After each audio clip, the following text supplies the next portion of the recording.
خاموشی بہترین ہتھیار ہے، خاص طور پر اس وقت جب لوگ آپ سے چیخنے کی توقع کریں۔ نبی کریم صلی اللہ علیہ وآلہ وسلم کی آخری نصیحت یہ تھی کہ میری امت نماز نہ چھوڑنا۔ اللہ پاک ہم سب کو 5 وقت کا نمازی بنائے۔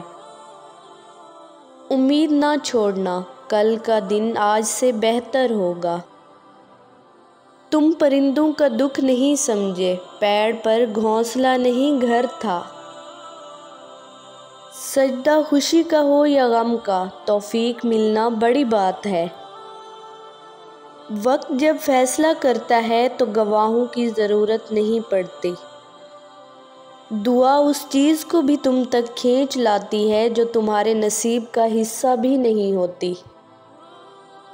ہر وقت سنجیدہ رہنے کی ضرورت نہیں ہوتی، کبھی کبھی مشکلات پر ہنسنا بھی چاہیے۔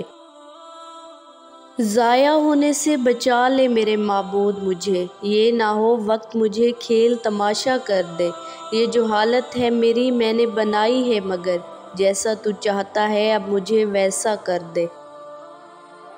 لوگ لاکھ منتوں کے بعد بھی نہیں مانتے، اور میرا رب ایک سجدے میں مان جاتا ہے۔ رسول اکرم صلی اللہ علیہ وآلہ وسلم نے فرمایا، تم سے پہلے قومیں اسی لیے برباد ہوئیں کہ جب ان کا کوئی بڑا امیر و کبیر جرم کرتا تو اسے چھوڑ دیا جاتا، اور جب کوئی معمولی سا آدمی جرم کرتا تو اسے سزا دی جاتی۔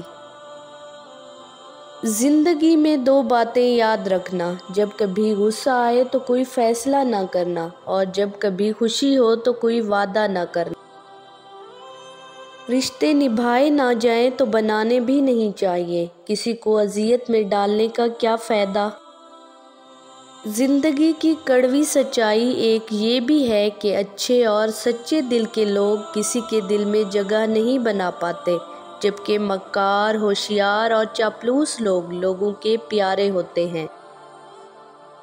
کبھی کبھی تکلیف ایسی ہوتی ہے کہ اللہ کے علاوہ کسی سے بات کرنے کا دل نہیں کرتا۔ نماز فجر قضا کر کے کامیاب صبح کی امید رکھنا نادانی ہے۔ اگر زندگی انسانوں کے ساتھ گزارنی ہے، پھر انسانوں سے پیار کیجیے، ان کا احترام کیجیے۔